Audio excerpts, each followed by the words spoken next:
sahabat Kompas.com, balik lagi di channel Kompas Otomotif. Sekarang kita bawa ADV 160 Roadsing ini ke habitat aslinya, bertualang. Gimana rasanya ya ketika ADV 160 ini ditambah dengan fitur Roadsing? Apakah makin proper untuk dibawa jalan-jalan atau sebenarnya yang biasa aja cukup? Penasaran seperti apa? Saksikan terus video ini. Jangan lupa di like, komen, dan subscribe ke channel Kompas Otomotif.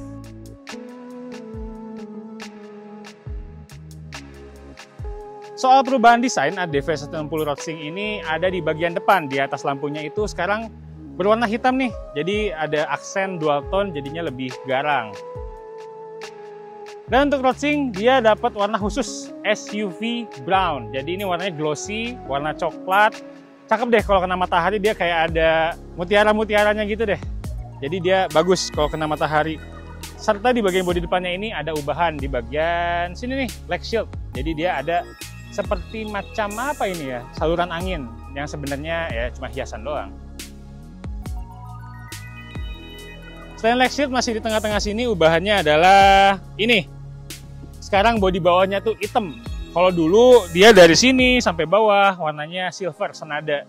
Ya hitam sebenarnya bagus sih. Jadi kalau baret-baret nggak terlalu kelihatan kayak warna silver. Sama bagian sini nih, dekat tangki sekarang sewarna bodi, sebelumnya itu warnanya abu. Jadi makin ngasih warna apa ya, mengalir dari depan ke belakang tuh nggak ada garis putusnya. Soal jok, dia sama aja kayak sebelumnya, cuman memang ada aksen jahitan yang warnanya ini apa ya, abu-abu coklat. Jadi dia lebih nyentrik aja dibanding warna si joknya yang hitam.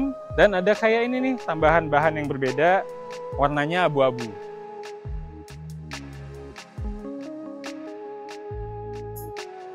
Selain itu, untuk yang barunya, karena dia ada fitur Roadsing, si konsol bagian kiri ini beda. Dia ada joysticknya, terus ada pas beamnya, serta stangnya ini sekarang warnanya bronze juga nih, atau ya coklat. Cuman dia emang finishingnya lebih matte dibanding si bodinya. Serta ini tentunya yang paling beda, dimana dia udah TFT 5 inci dan terkoneksi dengan HP dengan fitur Roadsing. Karena ini ada baru, bodi bagian bawahnya sini juga ganti nih. Karena dia ADV yang non Roadsing, dia di sini ada joysticknya untuk ngatur, ada di layar sini. Ya, ini dia yang paling beda dibanding ADV yang lain, ABS, CBS, tapi di sini ada Roadsing. Jadi dia udah terhubung sama HP nih. Nah, beginilah tampilannya kalau aplikasi Roadsing di HP. Dia udah terkoneksi ya dengan motornya. Di atas ada cuaca, ini untuk navigasi, panggilan, pesan, musik, dan volume. Nah, ini kalau ada pesan masuk nih, kita bisa dengerin atau ya abaikan aja. Ini untuk cuaca, kalau kita swipe ke kanan, dia bakal baca perakiraan cuaca. Tuh kayak sejam lagi itu akan clear sky kata dia, jadi nggak ada mendung-mendungnya di sini. Balik lagi, navigasi. Dia pasti modelnya pakai suara, pakai voice command. Jadi kalau HP kalian terhubung juga ke intercom, di helm tinggal ngomong aja mau kemana. Sama ini ada history, kita udah pernah kemana aja. Nah, ini buat panggilan. Tadi panggilan juga dia pakai voice command. Kita mau telepon siapa tuh lewat situ. Mau telepon siapanya. Nah, pesan juga tadi ya. Untuk musik, untuk HP kalian yang masih Android, kalian patut senang hati. Karena si Roadsing ini, si musiknya dia bisa connect ke aplikasi seperti Spotify dan YouTube Music. Sementara kalau HP kalian iOS atau Apple, dia cuma bisa Apple Music. Bahkan di iOS yang terbaru ya, ke iOS ke-26, dia masih belum bisa connect ke Spotify ataupun YouTube Music di HP-nya. Nah, beberapa fiturnya juga lebih banyak untuk yang Android. Kalau yang iOS tuh ada beberapa yang nggak bisa dibanding si Android-nya di Roadsing. Nah, untuk tampilannya ini lebih kurang sama aja kayak si PCX Roadsing. Jadi ini ada odometer, ada speedometer, meteran fuel, total odometer, sama di sini si ininya ya, kalau kita mau ngapain tuh arahnya dari sini, dari si joysticknya. Ini bisa ganti-ganti juga. Ada yang model speedometernya kayak batang tadi, ada yang bulat begini. Nah, ini bulat nih. Ada juga yang minimalis, jadi nggak ada RPM-nya, cuman speedometer doang. Nah ini simple banget ya, kayak layar apaan ya? Ya simple lah pokoknya, nggak macem-macem.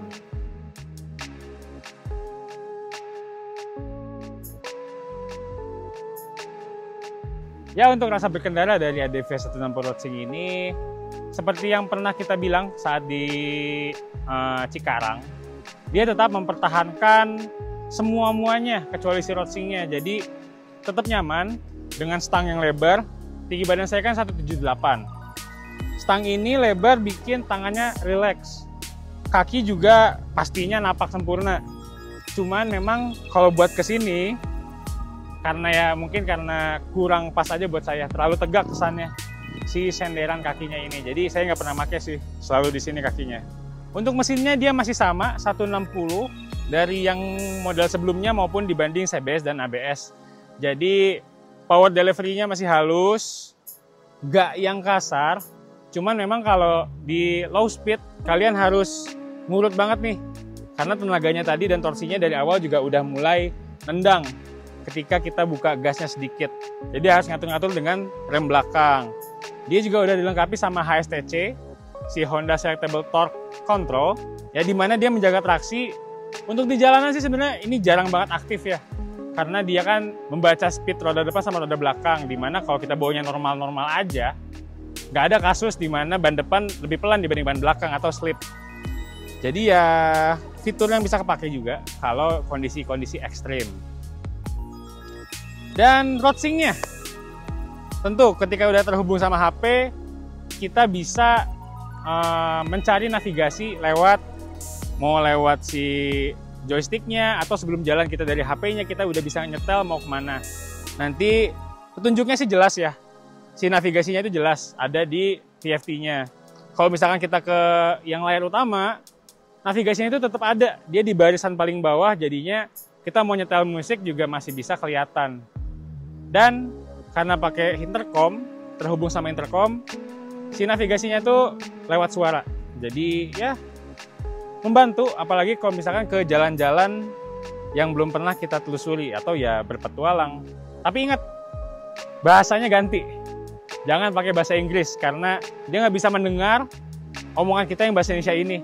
Jadi ketika dicari fiturnya masih bahasa Inggris, terus kita ngomong bahasa Indonesia, dia bingung ngarahinnya kemana. Bahkan nggak ketemu di petanya dia. Jadi ganti bahasanya ke bahasa Indonesia. Selama kita tes, untuk si ADV 160 Racing ini konsumsi BBM-nya di 1:38. Itu yang menurut saya lewat jalan perkotaan, nggak terlalu high speed, pemakaian normal lah 138. Mungkin kalian bisa hemat lagi kalau jalanannya lebih lengang dan nggak terjebak macet. Untuk Racing sebenarnya ada catatan nih, di mana dia kalau misalkan dibawa ke tempat yang benar-benar gak ada sinyal, karena kan dia mengandalkan sinyal dari HP ya, jadi dia ya nggak bisa nunjukin navigasi lagi kalau gak ada sinyal. Cuma kalau misalkan kalian kayak cuman main ke Bogor atau ke tempat-tempat yang nggak terlalu tinggi atau terlalu pedalaman, kayaknya sih masih aman-aman aja.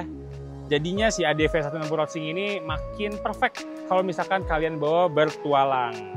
Untuk harganya, ADV 160 Racing ini dibanderol 41.950.000, di mana dia tambah 1,5 jutaan dibanding yang ABS.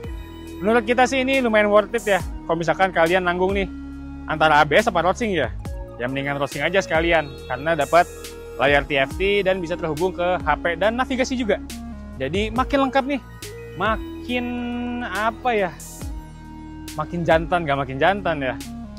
Makin proper kalau si ADV 160 Racing ini dibilang sebagai the SUV Pride. SUV Pride masih nggak terima sih dibilang SUV, tapi itu kata Honda. Jadi semakin proper motor ini dibawa berpetualang kemana-mana. Terima kasih sahabat kompas.com yang udah menonton video ini sampai selesai. Jangan lupa like videonya, komen juga, dan subscribe ke channel Kompas Otomotif. Sampai ketemu di video selanjutnya. Dadah!